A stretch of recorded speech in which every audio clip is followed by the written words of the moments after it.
Friends, welcome back to our YouTube channel. SBI clerical mains exam के लिए सबसे पहले ऑल द बेस्ट।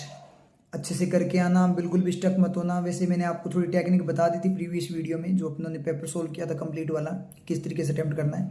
लेकिन आप अपनी स्ट्रेटेजी पे फोकस करना, एकदम से आप किसी दूसरी स्ट्रेटेजी को कॉपी नहीं कर सकते। हाँ, जिस तरीके से मैंने वहाँ पे अटेम्प्ट किए थे उसको वहाँ से आप हिंट ले सकते हो और थोड़ी चीज़ों को आप अपने इम्प्रूव कर सकते हो। कुल मिलाकर पॉइंट जो है, नेगेटिव मत करना, बिल्कुल कॉन्फिडेंस के साथ चीज़ें करके आना। बात करते हैं सबसे पहले करंट अफेयर सेक्शन की।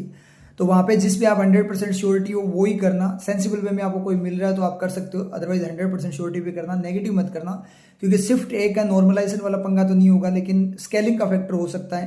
क्योंकि आपको पता है पॉजिटिव और नेगेटिव स्केलिंग मिलती है। तो जितने अच्छे पॉजिटिव एक्यूरेसी अच्छी होगी, आपके पॉजिटिव बोनस मार्क्स मिलने के चांसेस ज़्यादा होते हैं। तो करंट अफेयर में बिल्कुल 100% श्योरिटी है, उसके अकॉर्डिंग आप अटेम्प्ट करना।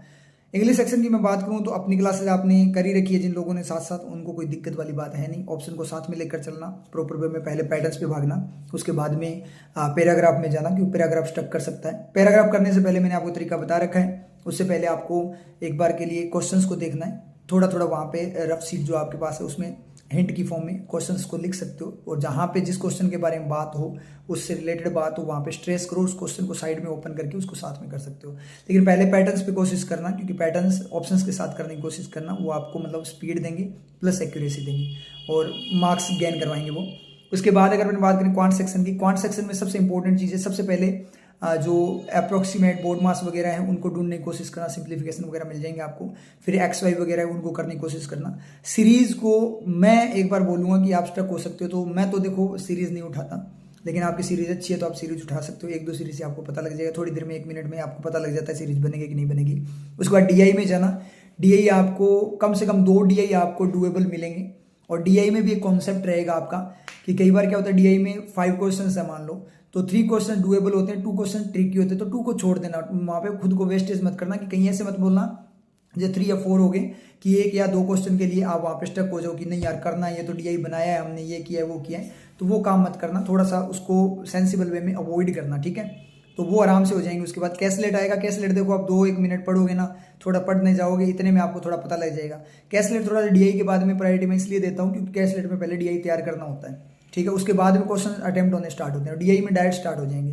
तो डीआई में डायरेक्ट क्वेश्चन स्टार्ट करना, पहले बनाना, ये काम मत करना, ठीक है, साथ साथ क्वेश्चन करना, क्योंकि कई बार कई डिजिट की जरूरत ही नहीं होती, जो अपने एक्स्ट्रा कैलकुलेशन कर लेते हैं, तो वहाँ पे अपना टाइम वेस्ट मत करना, ठीक है। मैथ्स का ये सिस्टम रहेगा। उसके बाद आप है ना नेक्स्ट जो क्वेश्चंस हैं, मतलब जैसे मान लीजिए यहाँ पे डेटा एफिशिएंसी वगैरह, अरिथमेटिक वगैरह के इजी क्वेश्चन जो आपको लगे उस टाइप से एक एक उठाना, एक नंबर को कलेक्ट करना है वहाँ पे। आप मतलब भागना नहीं है, यानी ऐसे दाने उठाते हैं ना, अपने 1 दाना उठा लिया, 2 दाने उठा लिए, ऐसे करके मतलब सीड्स की फॉर्म में धीरे धीरे करते करते पूरा अपना जो बॉक्स है उसको भर लेते हैं, ठीक है।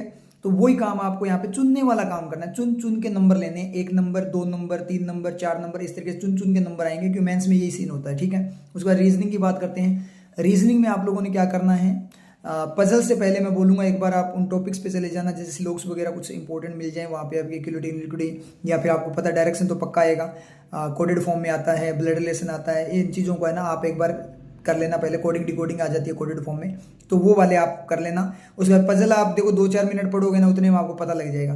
लेकिन अगर आपकी पजल चलती जा रही है तो आप टेंशन मत लेना बिल्कुल भी, क्योंकि वहाँ पे बर्डन मत ले लेना कि मुझे टाइम लग रहा है। ऊपर टाइमर देखोगे तो आपको ऐसे दिखेगा कि मतलब 8 मिनट लग गए, 10 मिनट लग गए, कोई इश्यू नहीं है। मेंस की पजल में थोड़ा टाइम लगता है, देखो पीओ जितना नहीं लगता, फिर भी लगता है। तो आप है ना, अगर चल रही है ना फिर कोई दिक्कत नहीं है, तो हेजिटेशन मत लेके आना कि भाई टाइम जा रहा है, ये जा रहा है। तो इसलिए तो मैं तो एक ही बात बोलूंगा, जो मेरा कॉन्सेप्ट है वही कॉन्सेप्ट अगर आप यूज करो, और प्लस 100% गारंटी आपको बेनिफिट होगा। टाइमर को देखना ही मत आप, ठीक है, उस टाइमर को बिल्कुल भी देखना मत आप ठीक है।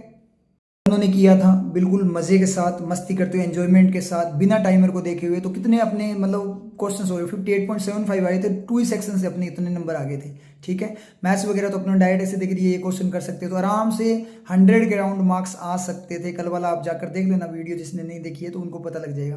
तो मतलब विदाउट एनी हेजिटेशन बिल्कुल प्यार से करके आओ, ये सोच के जाना कि मैं पेपर चेक करने आया हूँ, चेकिंग की फॉर्म में जाना, श्योर सिलेक्शन हो जाएगा। बिना टेंशन के, स्टक हो तो थोड़ी जोर जोर से थोड़ी सांस लेना, ठीक है, खुद को रिलैक्स करवाना वहाँ पे, और ये सोचना कि अगर मैं स्टक हो रहा हूँ तो दूसरे भी स्टक हो रहे हैं, यानी अगर ये धुरंधर स्टक हो रहा है तो सारे स्टक हो रहे हैं, और सारे स्टक हो रहे हैं, इसी मौके का मुझे क्या करना है, फ़ायदा उठाना है, और उस सिचुएशन का आपने फ़ायदा उठाना है। ठीक है, आपको स्टेबल रहना है, 100% पे अपना करके आना, अपना जो कर्म है वो 100% पे करके आना।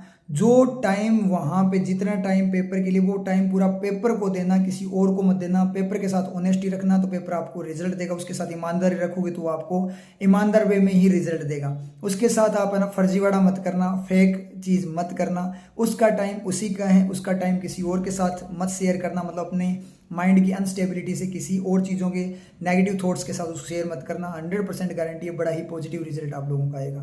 तो ठीक है, बिल्कुल भी नेगेटिव मत होना, बड़े प्यार से करके आना पेपर, आराम से आपका सिलेक्शन है, कोई रोक नहीं सकता है, मस्त तरीके से करके आओ।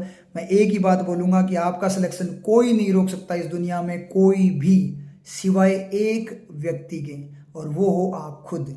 अगर आप खुद चाहोगे तो ही आपका सिलेक्शन रुकेगा, और अगर आप चाहोगे तो आपका सिलेक्शन होगा। बस खुद में कॉन्फिडेंस रखना। इतनी दूर तक पहुंचे हो मेंस तक, इसका मतलब एक स्टेप क्लियर किया है, बहुत से लाखों लोगों को आपने पीछे छोड़ा है, इसका मतलब ये कुछ हजार लोग हैं, इनको भी आप पीछे छोड़ दोगे। समझ में आई बात? तो एक प्रॉपर पॉजिटिविटी के साथ जाओ, आराम से क्लियर होगा, टेंशन मत लो, पॉजिटिव सोचो, मैं कर लूँगा कर लूँगा कर लूँगा कर लूँगा कर लूँगा, क्या मैं करके ही रहूँगा, मुझे कोई नहीं रोक सकता। क्योंकि अगर मैं नहीं कर सकता तो फिर कौन कर सकता है? दुनिया में कोई भी कर सकता है, इसका मतलब मैं भी कर सकता हूँ, और मैं करके रहूँगा। इतनी पोस्ट है मेरे लिए, बहुत पोस्ट है, मैं आराम से सिलेक्शन ले लूँगा। अगर एक भी होती तो भी मेरा सिलेक्शन होता, क्योंकि मेरा पोटेंशियल इतना खतरनाक वाला है। तो अपने पोटेंशियल पे कॉन्फिडेंस रखो, खुद पे सेल्फ कॉन्फिडेंस रखो, 100% आपका सिलेक्शन होगा। बस खुद को बूस्ट करके झोंक दो खुद को, और लग जाओ, और पेपर फोड़ के आ जाना वहाँ पे। आप एक ही पॉइंट माइंड में लेकर जाना कि मुझे पेपर फोड़ना है, चाहे कुछ भी हो जाए, 100% गारंटी आप पेपर फोड़ के आओगे। ठीक है, तो ऑल द बेस्ट, बढ़िया करके आना। और पेपर होने के बाद कमेंट सेक्शन में मुझे कमेंट चाहिए सबकी तरफ से, क्या कि सर पेपर फोड़ दिया। All the best.